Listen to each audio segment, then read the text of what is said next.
Hey everyone, it's Devin Burke, your health and performance coach, and in today's episode, I'm going to be sharing with you the best natural sleep hack to cure your insomnia.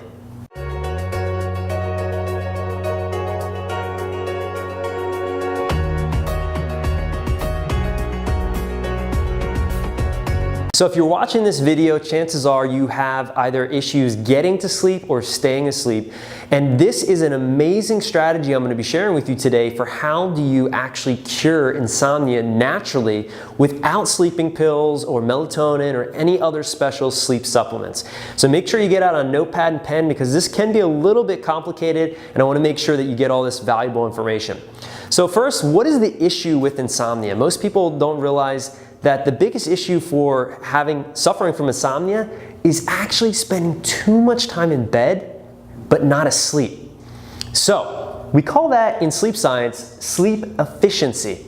So in order to make this strategy work, which is called sleep restriction or sleep scheduling, you have to determine what your average sleep efficiency is for an entire week. So how do you do that? Very simple. You keep a sleep diary, and I'll put a link to one that you can download in the description below, or you use a sleep app like Sleep Cycle, or you take it to the next level and you use something like an Oura Ring, which will actually calculate this for you.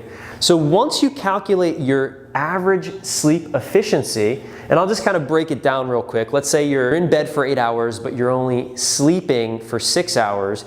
You would just do the math there and figure out what the percentage is, and then you'd figure out what that is for the entire week. Hopefully that wasn't too confusing. So step 2, after you figure out your average sleep efficiency for the week, is to set your new bedtime and rise time, or what we call sleep window.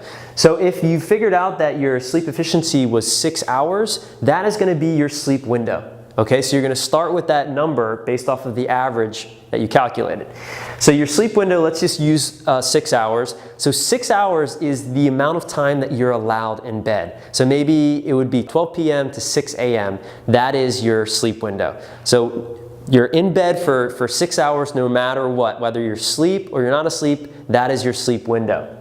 Now, after you get your sleep window for that first week set, you're going to start to continue to track your sleep efficiency and you're going to modify it. So in week 2, if your sleep efficiency is 90% or better, what you're going to do is you're going to add 15 minutes to your sleep window. So again, using the example of 6 hours as your sleep window, now after that second week, if your sleep efficiency is 90% or better, you're going to add 15 minutes. So now your sleep window, time in bed, would be 6 hours and 15 minutes allowed in bed. Now, if that second week, your sleep efficiency is 85 to 90%, you're gonna stay the same. So you're gonna be 6 hours in bed for that week.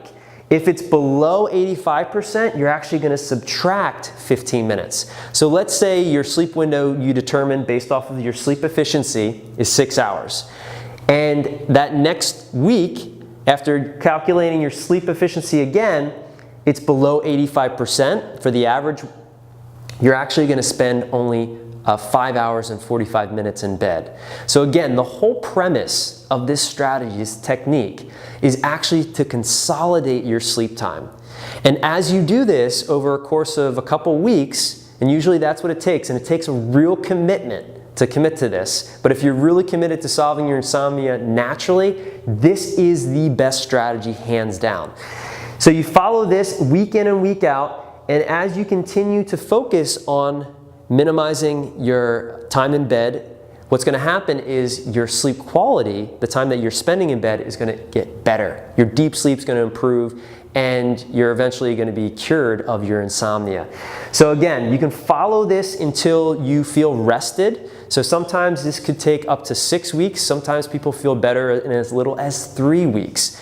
And I highly recommend tracking your sleep because we can't measure what we don't track. So using the Oura Ring makes this super, super simple and effective to follow. I know it was a little bit maybe confusing here in how I explained it. Hopefully you understand the strategy.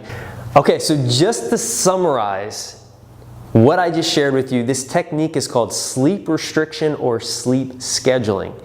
And essentially, again, just to bring it all roundabout, really simplify it, what we're doing here is we are consolidating the amount of time you spend in bed to increase the quality of your sleep. So again, if you're spending 8 hours in bed, but you're only spending 6 hours of that time asleep, your sleep efficiency is really poor. So the whole goal of this strategy is to increase your sleep efficiency. And you can kind of make it like a game, right? So every week you're tracking, and again, we can't measure what we don't track, but when you track this, you're tracking your sleep efficiency, and you're actually adjusting your sleep schedule based off of your sleep efficiency, you're actually able to get deeper quality sleep and feel more rested, and this will solve your insomnia. Thanks for joining me on this video. Until next week, live passionately on purpose.